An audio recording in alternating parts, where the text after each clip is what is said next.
সবাইকে আবার একবার স্বাগত জানাচ্ছি বাংলাদেশের প্রথম কমিউনিটি বেতার রেডিও পদ্মা 99.2 FM এ। ঘড়িতে সময় বলছে 8টা বেজে গিয়েছে এবং প্রতি শুক্রবার রাত 8টা মানে কি অবশ্যই আপনার জন্য আপনার বন্ধু আলামিন মাহি চলে আসবে এবং অবশ্যই আপনার সাথে অনেক অনেক গল্প করবে এবং কি করলেন এই ছুটির দিনগুলোতে সেই জিনিসগুলো কিন্তু জানবে মাহি। এবং অবশ্যই এই জিনিসগুলো কিন্তু আপনিও জানাতে পারেন যে কি করলেন না করলেন, সেটা কিন্তু কিভাবে জানাবেন, অবশ্যই কলের মাধ্যমে, SMS এর মাধ্যমে অথবা ফেসবুকে পোস্টের নিচে কমেন্টের মাধ্যমে।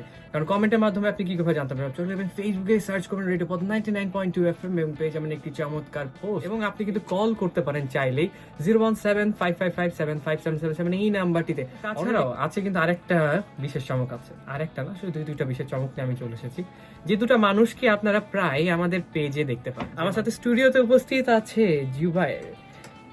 আসসালামু আলাইকুম সবাইকে, আশা করি সবাই ভালো আছেন। আমি হচ্ছে রেডিও পদ্মাতে নিউজ প্রেজেন্টার হিসেবে আছি। আমার কথা হয়তো আপনারা লাইভে শুনতে পান। আমি ফর্মাল কথা বলি, যেটা মানে একদম ফর্মালি নিউজ পড়ে যাই আর নিউজ পড়া শেষে চলে যাই। জিউ ভাইয়ের কিন্তু নট জাস্ট নিউজ প্রেজেন্টার, সে কিন্তু আমার ছোটবেলায় অনেক আদরের ভালোবাসার বন্ধু। আরেকটা মানুষ আমাদের সাথে আছে, সেই মানুষটাকেও আপনারা দেখতে পান। মানুষ খুব অদ্ভুত অদ্ভুত কমেন্ট করে, কেন জানি তার মানে নিউজের নিচে, তার নিউজটা আমার দেখা হয়। এবং মেয়েটা অনেক সুইট ইনোসেন্ট ভালো, কিন্তু মেয়েটাকে আমি অনেক ডিস্টার্ব করি। কি বলবেন আপনার নামটা, নাকি আমি বলে দেবো? পাশে যে মানুষটা উপস্থিত আছে এখন, জারাফা। এবং জারাফাকে আমি জিজ্ঞেস করতে চাই যে জারাফা, আপনার বাসা তো মনে হয় আমাদের এই উত্তরবঙ্গ থেকে একটু উল্টো দিকে, তাই না? জি ভাইয়া। তো আজ এই যে রাজশাহীতে গিয়ে কেনাকাটা করতে যাওয়া হয়েছে, বা রাজশাহীতে কেনাকাটা করতে এসে কেমন লাগছে? রাজশাহীতে এই ফার্স্ট টাইম হচ্ছে গিয়ে ঈদের বাজার দেখতে গেলাম। তবে আমার মনে হয় দক্ষিণাঞ্চলের তুলনায় বা ঢাকার তুলনায় এখানে কালেকশন একটু কম, বা হচ্ছে খুব পছন্দ মতো কেনার আমি খুব একটা পাইনি, আর একটু ওভার প্রাইস জিনিসগুলো। এবং আমাদের এখানে অপশনও কম থাকে, এই জন্য রাজশাহী অনেক ভালো। রাজশাহী মানুষ বেশি অপশন পছন্দ করে না, একটা নিয়ে সন্তুষ্ট থাকে। যাই হোক, তো জারাফা, এই যে রমজান, এটা কি প্রথম রমজান পরিবার থেকে দূরে? না, এটা দ্বিতীয় রমজান। গত বছর হচ্ছে ঢাকাতে থাকা হয় অ্যাডমিশনের পারপোজে, তখন হচ্ছে গিয়ে পুরো রোজাটা, ইনফ্যাক্ট ওইবার ঈদও করতে হয়েছে একাই। আচ্ছা আচ্ছা, এটা সেকেন্ড টাইম। ও ওয়াও। আচ্ছা, আমাদের ইতিমধ্যে একটা কল চলে, সে কলটা নিয়ে নিয়েছে, দেখি কি আছে। হ্যালো, কে আছেন, কোথা থেকে বলছেন? আহা, লাইনটা মনে কেটে গেল, উনি মনে হয় কথা বলছিলেন যার কারণে। আচ্ছা, সমস্যা নেই, আমরা আবারও চলে যাবো গানে। এবং গান থেকে ফিরে এসে অবশ্যই অনেকগুলো কমেন্ট এসছে, সেই কমেন্ট গুলো অবশ্যই পড়তে হবে। এবং কাছ থেকে জানতে চাই, এই যে রমজান মাসে জুবাই, হ্যাঁ, আমরা এই যে ভাজা পোড়া খাচ্ছি, আমরা কিন্তু ফিটনেস নিয়ে একদমই ভাবছি না। আমরা ভাবছি যে আরে রোজা রাখছি মানে তো আমার ডায়েট কন্ট্রোল করা হয়ে যাচ্ছে সবকিছু। তো এই যে ডায়েটের ব্যাপারে রমজান মাসে যদি টিপস দিতে চাও আমাদের বন্ধু থেকে, কি দিবা? আচ্ছা, প্রথমে বলে রাখি যে নামাজের এই রোজার মধ্যে না আসলে আমাদের ফোকাস একটু হচ্ছে মানে ধর্মভীরু হওয়ার দরকার। আসলে ফিটনেস বা যেটাই হোক, যে কোনো জায়গা থেকে আমাদের মেইন ফোকাসটা আমাদের ধর্মভীরু হওয়া উচিত। আর মাহি যেটা বললো যে ফিটনেসের ব্যাপারে বা কী টিপস দেওয়া যায়, আসলে রোজার মাসটা না একটা ফেস্টিভ্যালের মতো, মানে এটা সবার সাথে একটা ফেস্টিভ্যাল। সবাই একসাথে ইফতারি করে, বন্ধু বান্ধবের সাথে আমরা ইফতারি করি, পরিবারের সাথে একসাথে বসে ইফতারি করি। এখন আসলে আমি না মানে একটা পার্সন হিসেবে যতটাই ডিসিপ্লিন থাকি না কেন, একটা সময় না একটা সময় আপনাকে লাইফে একটু হলেও স্যাক্রিফাইস করতে হবে, একটু না একটু ছাড় দিতে হবে। কিছু আনন্দ আপনি যদি উপভোগ করতে চান জীবনে, কিছু কিছু জায়গা আছে আপনাকে যেখানে একটু হলেও ছাড় দিতে হবে। আমি মনে করি যে এই ইফতারের যে ব্যাপারগুলা, যে ভাজা পোড়ার যে ইয়েগুলা, সেটা আসলে সবারই করা উচিত, সেটা সবার একসাথে করা উচিত, কিন্তু একটু পরিমাণ কম রেখে। আপাতত রোজার জন্য আর পানি বেশি করে খাবেন, সবাই সুস্থ থাকার ট্রাই করবেন, নামাজ পড়বেন, বাস। আমি বলছি না ভাজা পোড়া একদম বাদ দিতে হবে, যেহেতু ফেস্টিভ্যাল একটা জিনিস মাথায় রাখতে হবে, কিন্তু পরিমাণটা একটু কমাই দিই যতটা কন্ট্রোল করা যায় আমাদের দিক থেকে। কারণ এই অতিরিক্ত পরিমাণে খেতে খেতে যে অস্বাস্থ্যকর বা একটা পরিস্থিতি আমরা হাসপাস করি কিন্তু অনেক সময়, হ্যাঁ, যে ইফতার খাবো না করতে করতে এত খেয়ে ফেলি। এই জিনিসটা থেকে কিন্তু আমাদের সাবধান থাকা। কোন কোন মার্কেট ঘোরা হলো রাজশাহীতে?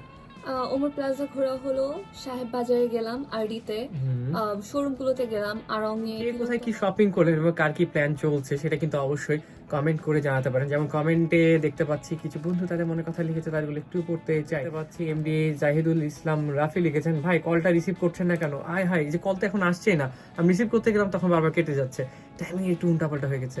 তারপরে তিনি কেমন আছেন ভাই? আমি তো বেশ ভালো রয়েছি, আপনার কি খবর? তিনি লিখেছেন, আমি রাফি তানোর থেকে বলছি। শুধু তানোর থেকে তিনি আমাদের সাথে যুক্ত আছেন। এবং আপনিও কিন্তু রাজশাহীর বাইরে এবং দেশের যে কোনো প্রান্ত থেকে যুক্ত থাকতে পারেন আমাদের সাথে www.radiopodda.com এর মাধ্যমে। এছাড়াও দেখতে পাচ্ছি আমাদের সাথে আরো যুক্ত রয়েছেন সুমন মাহমুদ, লিখেছেন মালয়েশিয়া থেকে। কার কার সাথে যোগাযোগ রাখা যায়? অনেক তো মানুষ, কার কার সাথে রাখবো কার কার সাথে রাখবো না।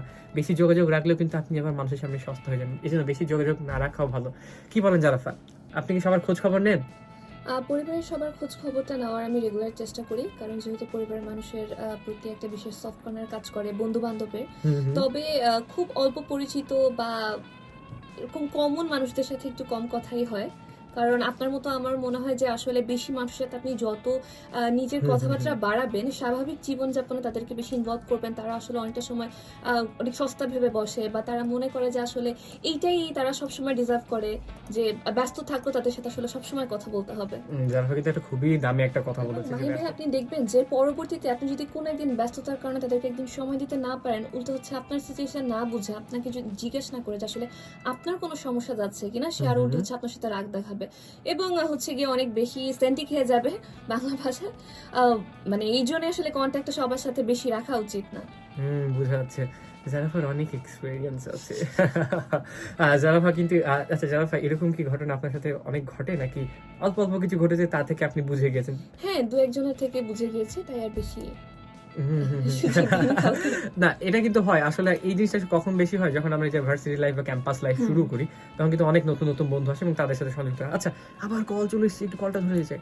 হ্যালো জারাফা, এই যে জারাফার মতো মেয়ের আমার সাথে কিন্তু আজকে জারাফা আছে স্টুডিওতে।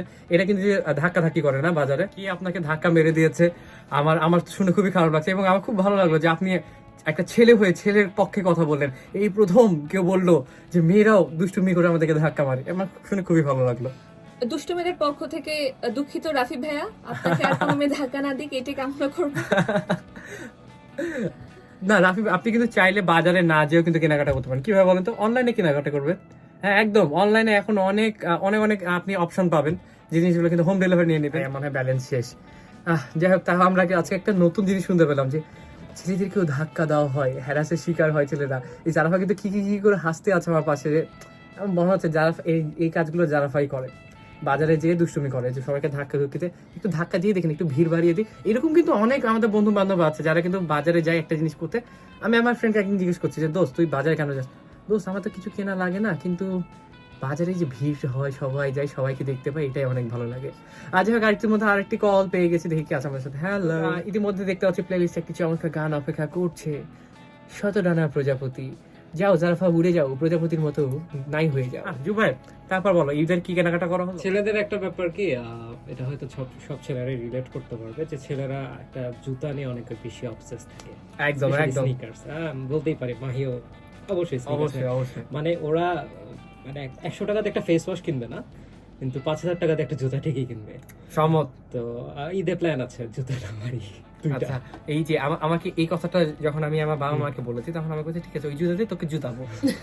মানে ঈদ আমার বাবা আমার কথা হলো, ফিরে পাঞ্জাবি নিবি না, পায়জামা নিবি না, এই না ওই না, জুতা কেন, তোর তো এতগুলো জুতা আছে পরে।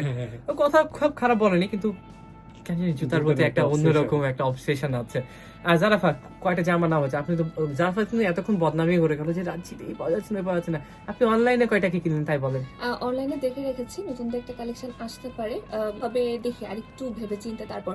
কারণ দেখা যায় আমি ঈদের মার্কেটিংটা একটু শেষের দিকে করি, যখন হচ্ছে সবার মোটামুটি সব ব্র্যান্ডের জামা নতুন চলে আসে কালেকশন, দেখে চিন্তা তারপরে একটা দুইটা। তাহলে বোঝা যাচ্ছে জারাফা অনেক ভেবে চিনতে জামা কিনে। আমারও কিন্তু ছোটবেলায় এরকম হতো যে একটা দোকানে গেলাম, হলো না, পছন্দ হয়েছে, কিন্তু আমি আরেকটা দোকান যাব, আমি সবগুলো দোকান ঘুরে তারপর যেটা ভালো লাগবে সেটা নিব। এই জিনিসটা কিন্তু আমার ছোটবেলাতে করা হতো, যার কারণে বাবা মা অনেক রেগে যেত। জারাফা কি ঘুরে ঘুরে কিনতে পছন্দ করেন? হ্যাঁ, আমি মার্কেটেও দেখি, অনলাইনেও দেখি, একটু দেখে ভেবে চিনতে খুব মানে সময় নিই আর কি। তখন কি একা একা ঘুরে নাকি বাবা মা সবাই, ভাই বোন সবাই? না, এটা বাবা মার সাথে যায়, তবে আগে হচ্ছে বাবা মুই জামা কিনে দিত, তবে 2-3 বছর ধরে আমি আর আপু যাচ্ছি একসাথে, গিয়ে একসময় একসাথে কেনা হয়। গত বছর হচ্ছে ওর সাথে ঢাকায় বসে অনেক ঘুরে ফিরে একটা দুটো জামা কিনলাম, এবারও সেরকম প্ল্যান আছে, দেখি কি হয়। আচ্ছা, তাহলে বোঝা গেল জারাফা অনেক ঘুরে ঘুরে কিনতে পছন্দ করে। আর জুবাই কি একটু জুতার প্রতি অবসেশন? কয়টা জুতা দেখেছো বন্ধু? আপাতত এয়ার জর্ডান 13টা চয়েস লিস্টে আছে। এয়ার জর্ডান 13 না, এত জুতার নাম ধাম দেখাবে কিনা, যেটা দেখতে আমার ভালো লাগে আমি ওটা কিনে নিই।